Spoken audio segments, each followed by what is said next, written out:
চাকরির টোপ দিয়ে মানব পাচার। মিয়ানমারের অবৈধ স্ক্যাম সেন্টারে আটকে রেখে নির্যাতন। বন্দিদশা কাটিয়ে ৮ মাস পর দেশে ফিরলেন ১৮ বাংলাদেশি, স্বজনদের স্বস্তি।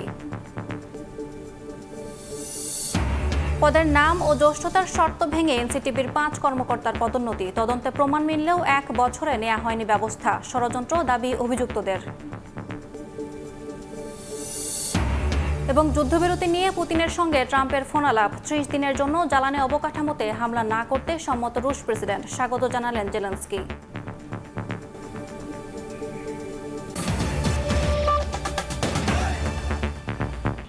মোটা বেতনে চাকরির কথা বলে মানব পাচার। মিয়ানমারের বন্দি শিবিরে আটকে রেখে বাধ্য করা হতো সাইবার অপরাধে।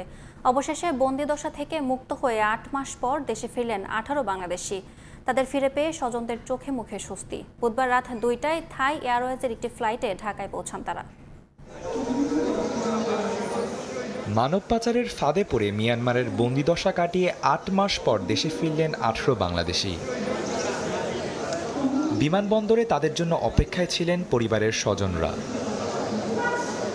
কেউ ঘুরতে গিয়েছিলেন, আবার কেউ আগে থেকেই কাজ করতেন থাইল্যান্ডে। গত বছর আগস্টে মোটা বেতনের চাকরির কথা বলে পাচারকারীরা ২১ বাংলাদেশিকে থাইল্যান্ড থেকে নিয়ে যায় মিয়ানমারে। সেখানে একটি অবৈধ স্ক্যাম সেন্টারে তাদের বিক্রি করে দেয়। জোরপূর্বক সাইবার অপরাধে বাধ্য করা হয় বলে জানান ভুক্তভোগীরা। এমনকি চালানো হয় পাশবিক নির্যাতনও। যে অত্যাচার নির্যাতন করছে আমাদের, আমরা আশা ছেড়ে দিয়েছিলাম যে আমরা ওখানে জীবিত ফিরে আসবো আমাদের বাবা মার কাছে। উচ্চ স্যালারি ছিল, প্রলোভনে পড়ে যাই। রাস্তা থেকে হঠাৎ করে তাদের গাড়ি একটা বাড়ির ভিতরে ঢুকায় নেয়। ওখানে অস্ত্র সহ লোকজন ছিল। তো তখন আমাদের বুঝতে বাকি ছিল না যে আমরা ট্র্যাপে পড়ে গেছি। তোমরা যেহেতু ৩ মাসের ভ্রমণে আসছো, চাইলে এই সময় কাজ করতে পারো, অথবা ভালো না লাগলে ঘুরে চলে যাবা। এইভাবে কাজের কথা বলে তাদেরকে ওইখানে নিয়ে বিক্রি করে দিছে। তার বিরুদ্ধে ৮টা মামলা হয়েছে। সে এখন কুমিল্লা কারাগারে আছে। ঠিক আছে, রনি এবং রোমান, হ্যাঁ, দালাল। বন্দীদের মধ্যে একজন পালিয়ে দেশে ফিরলে বিষয়টি জানাজানি হয়। এরপর তাদের ফেরাতে শুরু হয় তোড়জোড়। পররাষ্ট্র মন্ত্রণালয় এবং ব্রাকের যৌথ প্রচেষ্টায় পাচারের শিকার ব্যক্তিদের ফেরত আনা হয়। এদের যে অভিভাবকরা আছে তারা আসলে আমাদের সাথে যোগাযোগ করে যে এরকম আটকা পড়া আছে, তাদের সহযোগিতার জন্য আমরা তখন পরবর্তীতে ফরেন মিনিস্টারের সাথে আমরা যোগাযোগ করি এবং তাদের মাধ্যমে মূলত এই ব্যক্তিদেরকে ফিরে আনা হয়েছে। বন্দিদশা থেকে ফেরা বেশ কয়েকজন ভুক্তভোগীকে বিমানবন্দর এলাকায় ব্রাকের মাইগ্রেশন সেন্টারে রাখা হয়েছে। আদনান তুর্য, সময় সংবাদ, ঢাকা।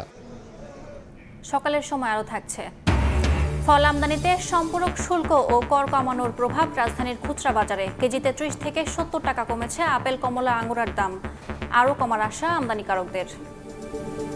অবৈধভাবে পদোন্নতি নিয়েছেন জাতীয় শিক্ষাক্রম ও পাঠ্যপুস্তক বোর্ডের ৫ কর্মকর্তা। এমন প্রমাণ মিলেছে বোর্ডের তদন্তে। তদন্ত কমিটি প্রতিবেদন দাখিলের পর বছর পেরোলেও স্থায়ী সমাধান দিতে পারেনি পাঠ্যপুস্তক বোর্ড। বিষয়টি স্পর্শকাতর হওয়ায় গুরুত্বের সঙ্গে যাচাই করা হচ্ছে বলে জানিয়েছেন উপসচিব সিরাজুল ইসলাম। জড়িতদের বিরুদ্ধে ব্যবস্থা নেওয়ার আশ্বাস এনসিটিবি চেয়ারম্যানের। তবে অভিযুক্তরা বলছেন প্রেষণে আসা কর্মকর্তাদের ষড়যন্ত্রের শিকার তারা। সাইফুল রুদ্রর রিপোর্ট। জাতীয় শিক্ষাক্রম ও পাঠ্যপুস্তক বোর্ড এনসিটিবির ৫ কর্মকর্তার অবৈধভাবে প্রথম শ্রেণীতে পদোন্নতি নেয়ার খবরে তদন্তে নামে এনসিটিবি। এই তথ্যের সত্যতা যাচাইয়ে অনুসন্ধান শুরু করে সময় সংবাদ। হাতে আসে তদন্ত প্রতিবেদন। প্রতিবেদনে দেখা যায় ১৯৯২ থেকে ১৯৯৫ সালের মধ্যে এনসিটিবির উন্নয়ন প্রকল্পে অস্থায়ী নিয়োগ পান আব্দুর রশিদ, রেজাউল ইসলাম, মাহমুদা খানম, এবিএম জসিমউদ্দিন ও আব্দুল ওয়াদুদ চৌধুরী। অভিযোগে বলা হয়, মূল পদের নাম পরিবর্তন ও জ্যেষ্ঠতার শর্ত ভঙ্গ করে পদোন্নতি নিয়েছেন রেজাউল ইসলাম ও সম্প্রতি অবসরে যাওয়া আব্দুর রশিদ। কম্পিউটার অপারেটর জসিমউদ্দিনের নিয়োগ অস্থায়ী হলেও প্রথম দিন থেকে স্থায়ী দেখিয়ে পদের নাম পরিবর্তনের সুপারিশ করেছিল তৎকালীন পদোন্নতি কমিটি। অভিযোগ অস্বীকার করে নিয়ম মেনে পদোন্নতি দেওয়া হয়েছে বলে জানান রেজাউল ইসলাম ও জসিমউদ্দিন। আমার কাজ বিক্রি করে স্টেশনের কাছে, স্টেশনওয়ালারা কিছুই জানে না। আমরা মনে করি ১০০% বৈধ। আমাদেরকে হ্যারাসমেন্ট করা ছাড়া আর কিছু না। প্রতিপক্ষ হইল আমরা বোর্ড কর্মকর্তা, আর যারা আমাদেরকে হ্যারাসমেন্ট করতেছেন তারা প্রেষণ কর্মকর্তা। অন্যদিকে ২০১০ সালে চাকরি স্থায়ীকরণ ও জ্যেষ্ঠতার চিঠি পাওয়া সহকারী সম্পাদক মাহমুদা খানম ও অবসরে যাওয়া আব্দুল ওয়াদুদ চৌধুরীকে ভূতাপেক্ষ জ্যেষ্ঠতা দেখানো হয় ১৯৯৭ সালের ১ জানুয়ারি থেকে। তদন্ত প্রতিবেদনকে ষড়যন্ত্র উল্লেখ করে পদোন্নতি প্রক্রিয়াকে বৈধ দাবি করেছেন মাহমুদা খানম। আমার তো নিজে নেওয়ার কোনো ক্ষমতা নাই। পোস্ট করে কি কোনো কেউ এই পৃথিবীতে প্রমোশন নিতে পারে? তাইলে তো সবাই নিয়ে যাইতো, তাই না? এনসিটিভির এই কর্মকর্তা জানান, তৎকালীন পদোন্নতি বোর্ডের সিদ্ধান্তের পাশাপাশি পুরো বিষয়টি যাচাই করছেন তারা। আমরা সর্বোচ্চভাবে চেষ্টা করব যে ভবিষ্যতে যাতে কোনো ধরনের যে কোনো ক্ষেত্রেই হোক আমাদের দৃষ্টিগোচর হলে বা আমাদের জানা মতে কোনো কাজ আমরা সেটা প্রশ্রয় দেই না এবং সেটা দিব না। আমার কোনো প্রস্তুতি হলো। এনসিটিভির চেয়ারম্যান বলছেন, বিষয়টি স্পর্শকাতর হওয়ায় সুষ্ঠু তদন্তের স্বার্থে সময়ক্ষেপণ হয়েছে। আমরা পর্যালোচনা করে দেখে যদি দেখা যায় যে আরো অধিকতর তদন্ত করার প্রয়োজন, তাহলে আমরা সেটাও করব। যদি রিভিউ করে দেখা যায় যে এটা আইন বহির্ভূতভাবে তারা কাজটা করেছেন, তাহলে তো দায়টা তাদের উপরেই যাবে। বিষয়টি তদন্ত শেষে 2020 সালে প্রতিবেদন জমা দেয় তদন্ত কমিটি। অভিযুক্তদের আগের পদে ফিরিয়ে নেওয়া, সুযোগ সুবিধা বাতিল করা, পরিবর্তিত পদটিকে ফিডার পদে যুক্ত করা সহ প্রতিবেদনে একাধিক সুপারিশ করা হয়েছে। সাইফুল রুদ্র, সময় সংবাদ, ঢাকা। জুলাই বিপ্লবের পর রাজশাহী মহানগরীর 450 সিসিটিভি ক্যামেরা নষ্ট হয়ে পড়ে আছে। এই সুযোগে আশঙ্কাজনক হারে বাড়ছে অপরাধের মাত্রা। দ্রুত সিসিটিভি ক্যামেরা প্রতিস্থাপনের আশ্বাস মেট্রোপলিটন পুলিশের। শাহিন আলমের রিপোর্ট, ছবি তুলেছেন আব্দুস সালাম। অপরাধ দমন ও অপরাধী শনাক্তে 2021 সালে রাজশাহী মহানগরে 4.5 শতাধিক সিসি ক্যামেরা স্থাপন করে মেট্রোপলিটন পুলিশ। এসব ক্যামেরা সার্বক্ষণিক পর্যবেক্ষণ করা হতো সাইবার কমান্ড কন্ট্রোল সেন্টার থেকে। 2024 সালের জুলাই বিপ্লবে ক্ষতিগ্রস্ত হয় এসব সিসি ক্যামেরা ও সাইবার ক্রাইম ইউনিট ভবন। এরপরে অবনতি হয় শহরের আইনশৃঙ্খলা পরিস্থিতি। অপরাধের পর আসামি শনাক্ত না করতে পারায় মানুষের মাঝে ছড়িয়ে পড়েছে আতঙ্ক। দ্রুত সিসিটিভি ক্যামেরাগুলো মেরামতের দাবি নগরবাসীর। অপরাধ করতে সাহস বাড়ছে, যেহেতু তোরা জানছে সিসি ক্যামেরা বন্ধ। ছিনতাই, রাহাজানি এগুলোর ঘটনা ঘটছে, এই জন্যই প্রকৃত আসামিদেরকে শনাক্ত করা যাচ্ছে না। প্রশাসন সেগুলোকে আইডেন্টিফাই করতে পারছে না। আমরাও সামাজিক নিরাপত্তাহীনতায় ভুগছি অনেক সময়। দাবি জানাচ্ছি প্রশাসনের কাছে যে গোটা রাজশাহী মহানগর, বিনোদপুর বাজার সহ সিসি ক্যামেরার আওতায় আনার জন্য। সংশ্লিষ্টরা বলছেন, নজরদারি কমায় বেড়েছে অপরাধ। আর সাইবার ক্রাইম ইউনিট পুনর্গঠন সহ শীঘ্রই সিসি ক্যামেরা পুনর্স্থাপনের আশ্বাস পুলিশের। নাগরিকদের জননিরাপত্তার স্বার্থেই অতি সত্বর যে সমস্ত জায়গায় সিসি ক্যামেরা নাই সেখানে অতি সত্বর পুনঃস্থাপন করা। আমরা এখন আপাতত অফিসগুলো ঠিক করেছি, কিছু সিসিটিভি ইন্টারনাল লাগিয়েছি। আগের যে সেট আপটা অ্যাটলিস্ট কিছু কিছু দিয়ে আমরা শুরু করতে, গুরুত্বপূর্ণ পয়েন্টগুলো সেভাবে আমরা এগিয়ে যাচ্ছি। পুলিশের দেওয়া তথ্য মতে রাজশাহী মহানগরে গত 6 মাসে 16 জনকে হত্যা এবং ছিনতাইয়ের ঘটনায় মামলা হয়েছে 14টি। শাহিন আলম, সময় সংবাদ, রাজশাহী। যমুনা সেতু সংযোগ মহাসড়কের সিরাজগঞ্জ অংশের 4 লেনে উন্নীতকরণের কাজ শেষ হয়েছে 80%। খুলে দেওয়া হয়েছে গুরুত্বপূর্ণ পয়েন্টের আন্ডারপাস, ওভারপাস ও ফ্লাইওভার। ঈদের আগে খুলে দেওয়া হবে হাটির কুমরুল ইন্টারচেঞ্জের বগুড়া ও পাবনামুখী 2টি সার্ভিস লেন। ফলে এবছর এই মহাসড়ক ব্যবহারকারীদের ঈদযাত্রা অনেকটা স্বস্তির হবে বলছেন সংশ্লিষ্টরা।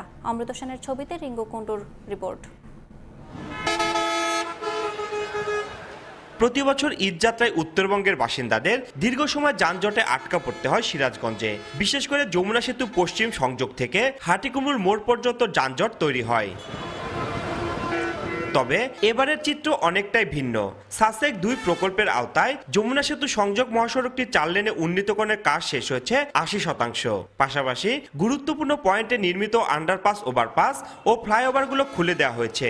একই সঙ্গে ঈদের আগে খুলে দেওয়া হবে হাটিকুমরুল ইন্টারচেঞ্জের বগুড়া ও পাবনামুখী 2টি সার্ভিস লেন। ফলে এবছর এ মহাসড়ক ব্যবহারকারীদের ঈদযাত্রা অনেকটা স্বস্তির হবে বলছেন সংশ্লিষ্টরা। এই 2টা লাইনও যদি খুলে দেয় তাহলে আমরা আশা করছি এবার ঈদ যাত্রায় এই হাটিকুমরুল গোল চত্বরে আর কোনো যানজট হবে না। পশ্চিম ধরেন এই এলেঙ্গার থেকে পর্যন্ত 4 লাইন হয়ে গেছে, আশা করা যায় অনেক ভালো হবে। পুলিশ প্রশাসন আছে, ওরা যদি আমাদের একটু সহযোগিতা করে আলহামদুলিল্লাহ এবার অনেক ভালো ঈদযাত্রা হয়ে যাবে ইনশাল্লাহ। প্রকল্প সংশ্লিষ্ট বলছেন, মহাসড়কের কয়েকটি স্থানে জরুরি মেরামত চলছে। আর ঈদযাত্রায় যাত্রীদের নিরাপত্তায় কঠোর অবস্থানে পুলিশ। ঢাকা থেকে যে বগুড়া আছে সেই পর্যন্ত আমাদের 4 লেনের একটি সড়ক সার্ভিস লেন, এটা আমরা চালু করে দিব। এছাড়াও ঢাকা থেকে পাবনা চালু করে দিব সার্ভিস সড়ক। আশা করা যায় এইবারের ঈদুল ফিতরে জ্যাম লাগার সম্ভাবনা খুবই কম। বিভিন্ন পয়েন্টে পুলিশ মোতায়েন করব। দ্বিতীয়ত মোবাইল ডিউটি থাকবে এবং তৃতীয়ত সাদা পোশাকে পুলিশ সদস্যরা থাকবে। তারা জনগণ এবং নিরাপত্তা নিশ্চিত করার পাশাপাশি গোয়েন্দা তথ্য সংগ্রহ করবে। যমুনা সেতু পশ্চিম সংযোগ মহাসড়ক দিয়ে প্রতিদিন উত্তর ও দক্ষিণবঙ্গের 22 জেলা যানবাহন চলাচল করে। রিঙ্কু কুন্ডু, সময় সংবাদ, সিরাজগঞ্জ। নওগাঁ, নাটোর, জয়পুরহাট রুটের প্রায় 100 কিলোমিটার রেল লাইনে নানা অব্যবস্থাপনায় প্রায় ঘটছে শিডিউল বিপর্যয়। এসব লাইনে ইট ঝুলিয়ে চলে সিগন্যাল বাতি, দুর্বল স্লিপার আর অরক্ষিত গেট ব্যারিয়ারে মাঝে মধ্যেই ঘটে দুর্ঘটনা। আসন্ন ঈদে বাড়তি ট্রেন চলাচলে রেলের এসব অব্যবস্থাপনায় যাত্রীরা শঙ্কা প্রকাশ করছেন। এমআর রকির রিপোর্ট, ছবি তুলেছেন রকিবুল ইসলাম। নির্ধারিত সময় ট্রেন না আসায় সান্তাহার স্টেশনে বাড়ে যাত্রীদের সংখ্যা। কখনো 1 ঘন্টা, আবার কখনো তার চেয়েও বেশি সময় পরে আসে ট্রেন। এমন শিডিউল বিপর্যয়ের পেছনে রয়েছে রেলের নানা অব্যবস্থাপনা। নওগাঁ, নাটোর, জয়পুরহাট রুটের অন্তত 100 কিলোমিটার এলাকায় 38টি লেভেল ক্রসিংয়ের মধ্যে 13টিতে নেই গেট ব্যারিয়ার। অনেক জায়গায় ভেঙে গেছে স্লিপার। সিগন্যাল বাতিগুলোতে ঝুলিয়ে রাখা হয়েছে ইট। রেল কর্তৃপক্ষ বলছে, দেশের উত্তর পশ্চিমাঞ্চলের প্রায় 300 কিলোমিটার এলাকা জুড়ে রয়েছে এমন হাজারো নড়বড়ে সিগন্যাল বাতি। সিগন্যাল বাতি ছাড়াও দুর্বল রেল লাইন, গেট ব্যারিয়ার না থাকা সহ নানা সংকটে হর হামেশায় দুর্ঘটনায় পড়ছে যাত্রীরা। অবস্থা খুবই খারাপ, এই সিগন্যালের হালা ওঠা হয় না, অহরহ অ্যাক্সিডেন্ট দুর্ঘটনা ঘটছে, মানুষের প্রাণহানি ঘটছে। সিট নেই, টিকিট আছে, অথচ যে বসবো কোথায় সেখানে।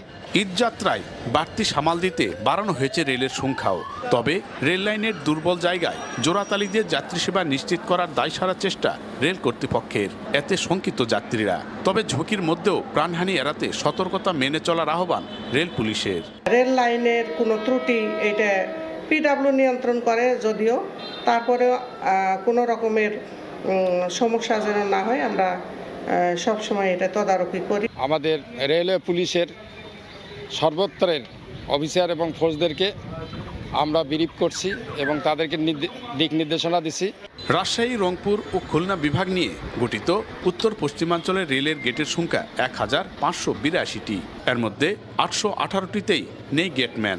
গত 3 বছরে এই অঞ্চলে ছোট বড় 70টি দুর্ঘটনা ঘটে। এতে প্রাণহানির সংখ্যা 130 জনের। এমআর রকি, সময় সংবাদ, নওগাঁ। বন্দরে জট তৈরি করা কন্টেইনার প্রতি 4 গুণ মাশুল আদায় অব্যাহত রাখার সিদ্ধান্তে অটল চট্টগ্রাম বন্দর কর্তৃপক্ষ। এ অবস্থায় আমদানি রফতানি বাণিজ্য ক্ষতির মুখে পড়ার দাবি করে মাশুল প্রত্যাহারের অনুরোধ জানিয়েছে বিজিএমইএ। মূলত আমদানি করা ভোগ্যপণ্য আটকে রেখে বাজারে দাম বাড়ানোর পরিকল্পনা নস্যাতে মাশুল আদায় শুরু করে বন্দর কর্তৃপক্ষ।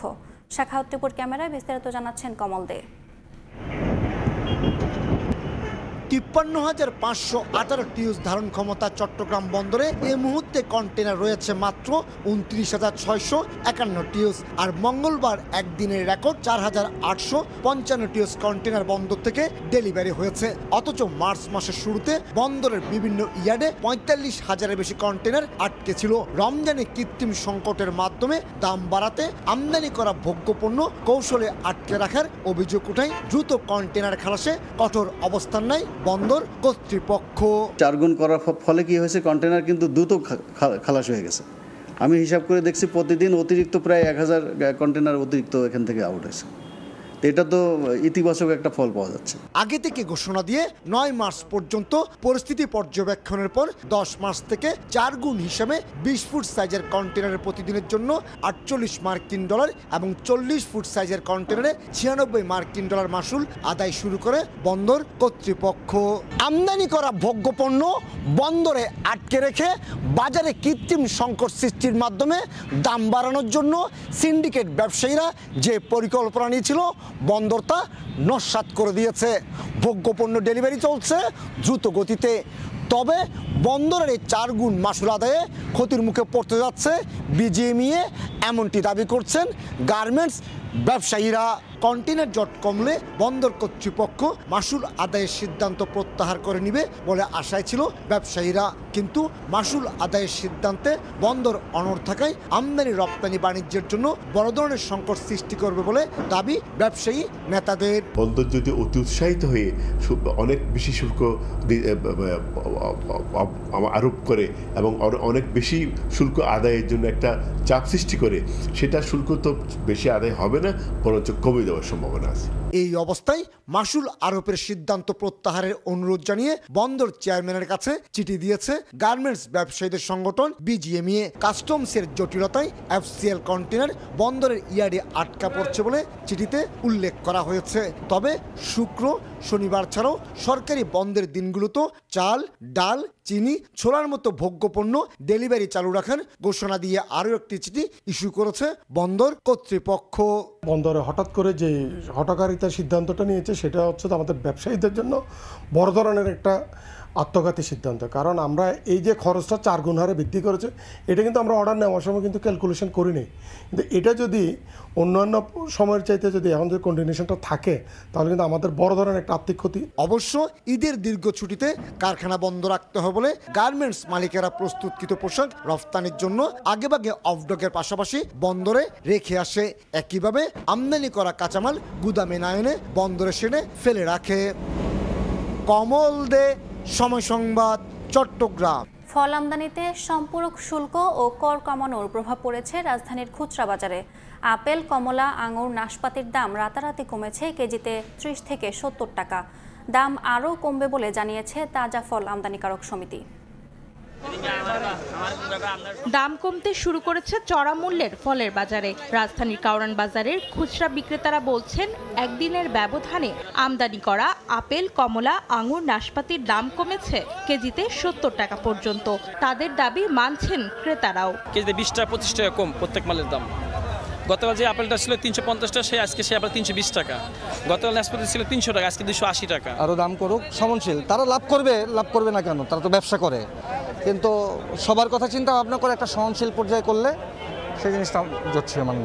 হঠাৎ করে ফলের বাজারে দাম কমতির কারণ, গেল সোমবার রাতে নতুন এক প্রজ্ঞাপনে আপেল, কমলা, মাল্টা সহ লেবু জাতীয় ফল আমদানিতে সম্পূরক শুল্ক 30% কমিয়ে 25% করা হয়েছে। মওকুফ করা হয়েছে 5% আগাম কর।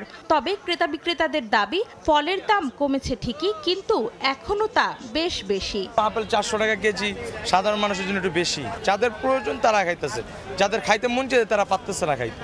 আমরা যারা কিনি ওই কিছু করে কিনে নিয়ে যাচ্ছি আর কি। আর একটু কমলে সবাই স্বাচ্ছন্দ্যভাবে খেতে পারবে।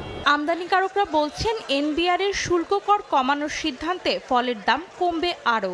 একটা কন্টেনারে আমার যদি আপেল নিয়ে আসি, 1 কন্টেনার আপেল, সেক্ষেত্রে আমাদের 4 লাখ প্রায় 40-45 হাজার টাকার মতন কম হবে, 4,45,000 টাকা। আর যেটা অরেঞ্জ মালটা আমরা নিয়ে আসি, মালটা সেটা কমবে হলো 1 কন্টেনারে 4,65,000 টাকার মতন কমবে। আমরা ইতিমধ্যে যারা পাইকারি বিক্রেতা আছি তারা কমে বিক্রি করে দিচ্ছি। আগামী 2-1 দিনের মধ্যে খুচরা পর্যায়ে, ভোক্তা পর্যায়ে এই সুফলটা তারা করতে পারবে। এর আগে গেল 9 জানুয়ারিতে জারি করা অধ্যাদেশে এসব ফলের সঙ্গে আনারের সম্পূরক শুল্ক বাড়ানো হলেও কমানো হয়নি এবারের প্রজ্ঞাপনে। অন্তরা সেন, সময় সংবাদ, ঢাকা। শুষ্ক মৌসুমের শুরুতেই বরেন্দ্র অঞ্চলে বোরো ধানে সেচে পানির তীব্র সংকট দেখা দিয়েছে।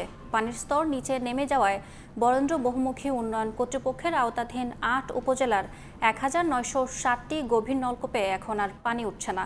এতে সপ্তাহ 2-1 আগে বোরো ধানের চারা রোপণ করে জমিতে পর্যাপ্ত সেচের পানি দিতে না পারায় চরম দুশ্চিন্তায় পড়েছেন কৃষকেরা।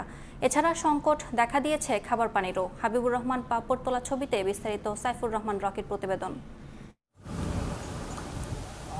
চাঁপাইনবাবগঞ্জের নাচল এলাকায় বাড়ি দুরুল হুদার। সপ্তাহ 2-1 আগে তিনি জমিতে বোরো ধানের চারা রোপণ করেছেন, কিন্তু বরেন্দ্র বহুমুখী উন্নয়ন কর্তৃপক্ষের বসানো গভীর নলকূপে পানি না ওঠায় জমিতে সেচ দিতে পারছেন না।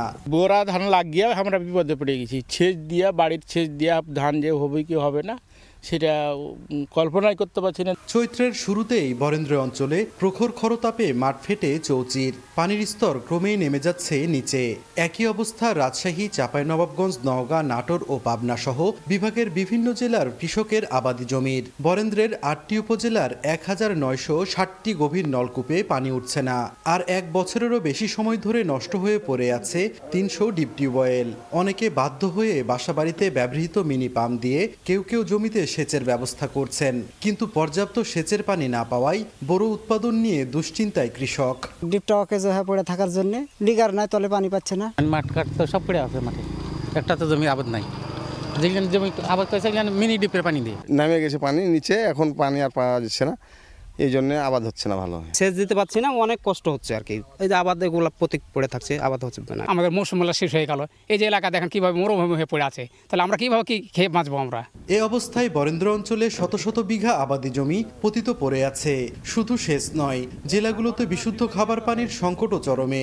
বাসাবাড়িতে দৈনন্দিন কাজের জন্য দূর দূরান্ত থেকে কলস ভরে পানি নিয়ে আসছেন নারীরা। বিপলষ্ট ওই জন্য আবার ধরেন কেজি এই পানির সমস্যা। মোটরটা জুড়লে পরে আমার 1 ঘন্টা করে পানি আসে, ওটাই আমরা দিন কিস্তি একবার করে রাখি। বরেন্দ্র যদি ডিপ টিউবওয়েলটা আমাদেরকে করে দিত, তাহলে আমরা শেষ কিছু না কিছু করতে পারতাম, তাহলে হয়তো যে কোনো ফসল ফলাতে পারতাম। নতুন কোনো ব্যবস্থা করতে হবে সরকারকে, যেন স্থানীয়ভাবে এখানে পুকুর খনন বা খাড়ি খনন করে পানি নিয়ে এসে আমাদেরকে আবাদ করতে দেয় বরেন্দ্র, সে আমরা জোর দাবি জানাচ্ছি। নষ্ট ডিপ টিউবওয়েলগুলো মেরামতের কোনো পরিকল্পনা নেই জানিয়ে বরেন্দ্র বহুমুখী উন্নয়ন কর্তৃপক্ষের দায়িত্বশীল কর্মকর্তা বলছেন, বোরো ধানের সেচ অব্যাহত রাখতে কিছু কিছু এলাকায় মিনি পাম্প বসানোর উদ্যোগ নেওয়া হয়েছে। বিভিন্ন স্কিমে পানির সংকট রয়েছে, সেখানে আমরা ধানের বিকল্প ফসল চাষবাস করার জন্য আমরা কৃষকদের অলরেডি উদ্বুদ্ধ করেছি। যেখানে পানির কিছুটা সুযোগ রয়েছে, পানির গ্রাউন্ড ওয়াটার কিছুটা সুযোগ রয়েছে, সেখানে আমরা বিকল্প পাম্প স্থাপন করে সেই এলাকায় আমরা বাঁচানোর চেষ্টা করছি। সংশ্লিষ্টরা জানান, রাজশাহী ও রংপুর বিভাগে ১২৫টি উপজেলায় ৯,১০০টি গভীর নলকূপ রয়েছে। প্রায় ৫ লাখ কৃষকের ৩ লাখ হেক্টর জমিতে সেচের পানি সরবরাহ করে বরেন্দ্র বহুমুখী উন্নয়ন কর্তৃপক্ষ। সাইফুর রহমান রকি, সময় সংবাদ, রাজশাহী। দখল ও দূষণে এক সময়ের খরস্রোতা নারদ নদ অস্তিত্ব হারিয়ে এখন ড্রেনে পরিণত হয়েছে। নদটির পাড় দখলমুক্ত করার জন্য কয়েক দফায় অভিযান চালালেও ফের দখল হয়ে গেছে। প্রতিনিয়ত শিল্প কলকারখানার বর্জ্যে দূষিত হচ্ছে পানি। গত 7 বছর ধরে নদটি নিয়ে পানি উন্নয়ন বোর্ড নানা পরিকল্পনার কথা বললেও সেগুলো বাস্তবায়ন হয়নি। আল মামুনের পাঠানো তথ্য ও রুকনুজ্জামানের ছবিতে রিপোর্ট। নাটোর শহর দিয়ে বয়ে যাওয়া এক সময়ে খরস্রোতা নারদ নদটি এখন কচুরিপানায় ঠাসা, এতে বন্ধ পানি প্রবাহ। সদরের 16 কিলোমিটার অংশে নদটির 2 পাড় দখল করে নির্মাণ করা হয়েছে স্থাপনা। সরকারি বেসরকারি শিল্প কলকারখানার বর্জ্যে দূষিত হয়েছে নদটির পানি। এতে দুর্গন্ধের পাশাপাশি মশা উৎপাদনের অভয়াশ্রম পরিণত হয়েছে নদটি। 2018 সাল থেকে পানি উন্নয়ন বোর্ড কয়েক দফায় উচ্ছেদ অভিযান চালায়। এরপর পরিকল্পনা অনুযায়ী কাজ না করায় আবার সেখানে গড়ে তোলা হয়েছে কাঁচা পাকা স্থাপনা। লঞ্চ চলতে নদী দিয়ে বড় বড় নৌকা চলতো, তো এখন আস্তে আস্তে ভরাট হয়ে কালের বিবর্তনে নদীটা একটা ড্রেন হয়ে গেছে। বিভিন্ন কলকারখানার পানি বজ্র এসে এটা নষ্ট হয়ে গেছে। বর্তমানে এই নদীতে এমন অবস্থা শুধু খালি কচুর খালি ভাগার হয়ে পড়ে আছে। অতিরিক্ত মশা উৎপাদন হয়, নোংরা ফেলে আপনার প্রশাসন পৌর কোনো উদ্যোগ নাই। তবে নারদ নদের সৌন্দর্য বৃদ্ধি সহ আগের অবস্থায় ফিরিয়ে আনতে নতুন করে পরিকল্পনা পাঠানো হয়েছে সংশ্লিষ্ট মন্ত্রণালয়ে। অনুমোদন পেলে দখল মুক্ত করে নদটি খনন ও দখল ঠেকাতে পারে ওয়াকওয়ে স্থাপন করা হবে বলে জানায় পানি উন্নয়ন বোর্ড। নারদ নদ সহ বড়াল এবং মুসাখান এটা খনন করা হবে এবং নারদ নদের যে দখল সেটি দখলমুক্ত করা হবে। পরিবেশ আরও ভালো করার জন্য আমরা বৃক্ষরোপণের কার্যক্রমও রয়েছে প্রকল্পের মধ্যে। প্রকল্পটি পাশ হলে এসব কার্যক্রম সম্পন্ন করা হবে। প্রায় 93 কিলোমিটারের নারদ নদ রাজশাহীর শাহপুর এলাকায় পদ্মা থেকে উৎপত্তি হয়ে নাটোর সদরে হালসা এলাকার নন্দকুচা নদীতে মিলিত হয়েছে। সময় সংবাদ, নাটোর। ইউক্রেনের জ্বালানি অবকাঠামোতে হামলা বন্ধে যুক্তরাষ্ট্রের প্রস্তাবে ইতিবাচক সাড়া দিয়েছেন রুশ প্রেসিডেন্ট ভ্লাদিমির পুতিন। মঙ্গলবার মার্কিন প্রেসিডেন্ট ডোনাল্ড ট্রাম্পের সঙ্গে দীর্ঘ ফোনালাপের পর ইউক্রেন যুদ্ধের অবসান এবং একটি স্থায়ী শান্তি প্রতিষ্ঠার বিষয়ে একমত হন তারা। এদিকে সংঘাতের তীব্রতা রোধে বিদেশি সামরিক সাহায্য ও কিয়েভকে গোয়েন্দা তথ্য সরবরাহ সম্পূর্ণ বন্ধ করতে স্পষ্ট বার্তা দেন পুতিন। অন্যদিকে সামরিক সহায়তা অব্যাহত রাখতে অংশীদারদের প্রতি আহ্বান জানিয়েছে ইউক্রেনীয় প্রেসিডেন্ট। স্থানীয় সময় মঙ্গলবার রুশ প্রেসিডেন্ট ভ্লাদিমির পুতিনের সঙ্গে প্রায় 90 মিনিট ফোন আলাপ করেন মার্কিন প্রেসিডেন্ট ডোনাল্ড ট্রাম্প। বহুল প্রতীক্ষিত এ ফোন কলের এক পর্যায়ে ইউক্রেন যুদ্ধের অবসান এবং একটি স্থায়ী শান্তি প্রতিষ্ঠার বিষয়ে একমত হন এই দুই রাষ্ট্রনেতা। এক বিবৃতিতে হোয়াইট হাউস জানায়, ইউক্রেন ও রাশিয়া উভয়ই এই যুদ্ধে বিপুল পরিমাণ প্রাণ ও সম্পদ হারিয়েছে। এই সম্পদ দেশ দুটির জনগণের প্রয়োজনে ব্যয় করা উচিত ছিল। এ বিষয়ে ক্রেমলিন জানায়, ট্রাম্পের প্রস্তাব অনুযায়ী রাশিয়া ও ইউক্রেন পরস্পরের জ্বালানি অবকাঠামোর ওপর আগামী 30 দিন হামলা চালাবে না বলে সম্মত হয়েছে। এছাড়া কৃষ্ণ সাগরে সামুদ্রিক যুদ্ধবিরতি বাস্তবায়ন, পূর্ণ যুদ্ধবিরতি ও স্থায়ী শান্তির বিষয়ে আলোচনা শুরুর বিষয়ে মত দেন তারা। শিগগিরই মধ্যপ্রাচ্যে এসব আলোচনা শুরু হবে বলে জানা গেছে। বিবৃতিতে আরও বলা হয়, সংঘাতের উত্তেজনা কমাতে এবং রাজনৈতিক ও কূটনৈতিক উপায়ে এর সমাধান খুঁজতে বিদেশি সামরিক সহায়তা ও কিয়েভকে গোয়েন্দা তথ্য প্রদান সম্পূর্ণ বন্ধ করতে হবে। এদিকে জ্বালানি অবকাঠামোতে হামলা বন্ধের সিদ্ধান্তকে সাধুবাদ জানিয়েছেন ইউক্রেনের প্রেসিডেন্ট ভলোদিমির জেলেনস্কি। পাশাপাশি সামরিক সহায়তা অব্যাহত রাখতে অংশীদারদের প্রতি আহ্বান জানান তিনি। ঐতিহাসিক ফোন কলে যুক্তরাষ্ট্র রাশিয়া দ্বিপক্ষীয় সম্পর্ক জোরদারের বিষয়েও গুরুত্ব আরোপ করেছেন এই দুই নেতা। এতে দুদেশের বৃহৎ অর্থনৈতিক চুক্তি এবং ভূ রাজনৈতিক স্থিতিশীলতা অর্জিত হবে বলে জানা গেছে। ট্রাম্প ও পুতিন আরও বলেন, মধ্যপ্রাচ্য ভবিষ্যতে সম্ভাব্য সহযোগিতার একটি অঞ্চল হতে পারে, যা সংঘাত প্রতিরোধে সহায়ক হবে। বিশ্লেষকরা বলছেন, এই আলোচনা ইউক্রেনের সংকট সমাধানের দিকে একটি গুরুত্বপূর্ণ পদক্ষেপ। তবে যুদ্ধবিরতি ও শান্তি আলোচনা কতটা কার্যকর হবে তা এখনও অনিশ্চিত। মৌসুমী সাথী, সময় সংবাদ। সিলেট থেকে এখন ঢাকায় হামজা দেওয়ান চৌধুরী। শেফিল্ড তারকা যোগ দিয়েছেন বাংলাদেশ জাতীয় ফুটবল দলের ক্যাম্পে। সেখানে সতীর্থ এবং বাফুফে কর্তাদের কাছ থেকে পেয়েছেন সংবর্ধনা। এর আগে বিমানবন্দরেও তাকে ফুলেল শুভেচ্ছা দিয়েছেন ফেডারেশন কর্তারা। হামজা আজ যোগ দেবেন জাতীয় দলের প্রথম অনুশীলনে। লন্ডন থেকে সিলেট, হবিগঞ্জ, সেখান থেকে ঢাকায় ছিলেন নানা ব্যস্ততার মাঝে, তবুও ক্লান্তি যেন স্পর্শই করতে পারেনি হামজা দেওয়ান চৌধুরীকে। শেফিল্ড তারকার মুখ থেকে হাসি কমেনি একটুও। এদিন হবিগঞ্জে নানা সামাজিক কর্মকাণ্ড শেষ করে ঢাকায় ফিরেছেন হামজা। বিমানবন্দরে এসেই পেয়েছেন জমকালো সংবর্ধনা। হযরত শাহজালাল আন্তর্জাতিক বিমানবন্দরে তাকে বরণ করতে গণমাধ্যম কর্মীদেরও ছিল উপচে পড়া ভিড়। সেখানে লাল সবুজের জার্সিতে প্রথমবারের মতো খেলতে আসার অনুভূতি প্রকাশ করেছেন তিনি। কালকের প্রস্তুতি কেমন ছিল? ভালো লাগছে। এই বাংলাদেশে আসলে সবকিছু মিলে কেমন লাগলো আর কি? এই যে খুব ভালো লাগছে আমার সব ফ্যামিলি।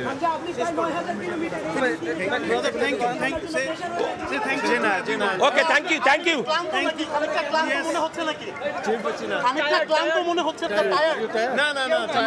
বিমানবন্দরের পালা শেষ করে হামজা যান জাতীয় দলের টিম হোটেলে। সেখানেও মিলেছে ফুলেল শুভেচ্ছা। সতীর্থরা অপেক্ষায় ছিলেন তাকে দেখার। হোটেলে গিয়েই সবার সঙ্গে দেখা করেছেন শেফিল্ড ফুটবলার।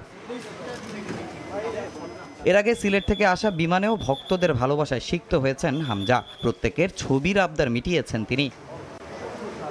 বুধবার প্রথমবারের মতো বাংলাদেশ জাতীয় দলের সঙ্গে অনুশীলন করবেন হামজা দেওয়ান চৌধুরী। এর আগে দুপুরে টিম হোটেলে সংবাদ সম্মেলন করবে বাংলাদেশ দল। তামিম হোসেন, সময় সংবাদ, ঢাকা। এদিকে হামজা উত্তাপ ছড়িয়েছে জার্সির বাজারে। হামজা চৌধুরীর জার্সি গায়ে জড়াতে দেশের বিভিন্ন প্রান্ত থেকে জার্সি বাজারে ভিড় করছেন ভক্তরা। তবে এখনও হামজা ও বাংলাদেশ দলের নতুন জার্সি না আসায় হতাশ হয়ে ফিরতে হয়েছে তাদের। দোকান মালিকরা বলছেন, হামজার আগমনে ফুটবল দলের জার্সির চাহিদা বেড়েছে। শিগগিরই হামজায় নতুন জার্সি তুলবেন দোকানে।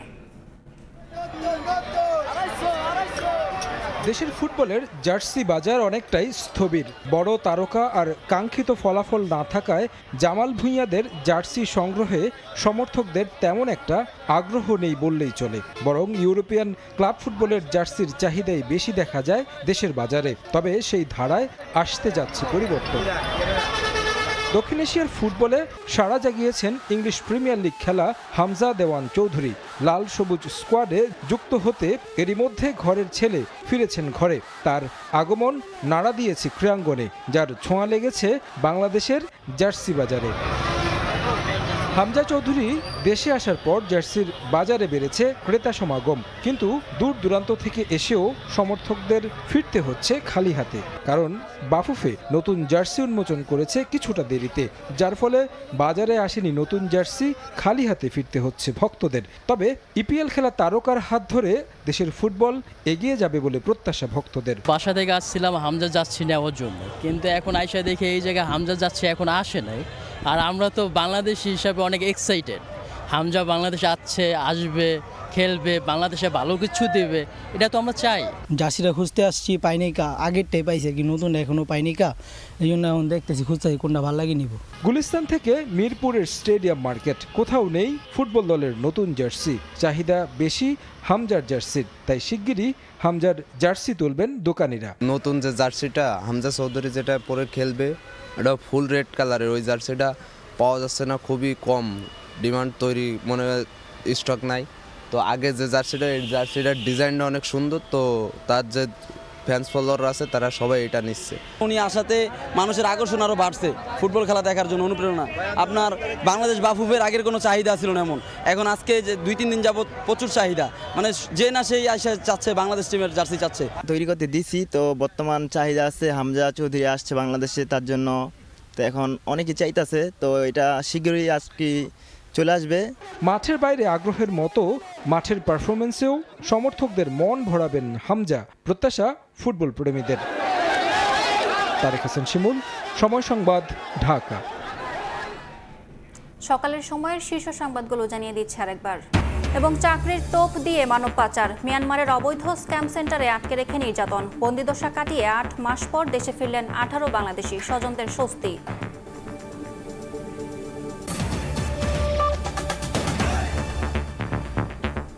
এই ছিল সকালের সময়, সঙ্গে থাকুন সময়ের।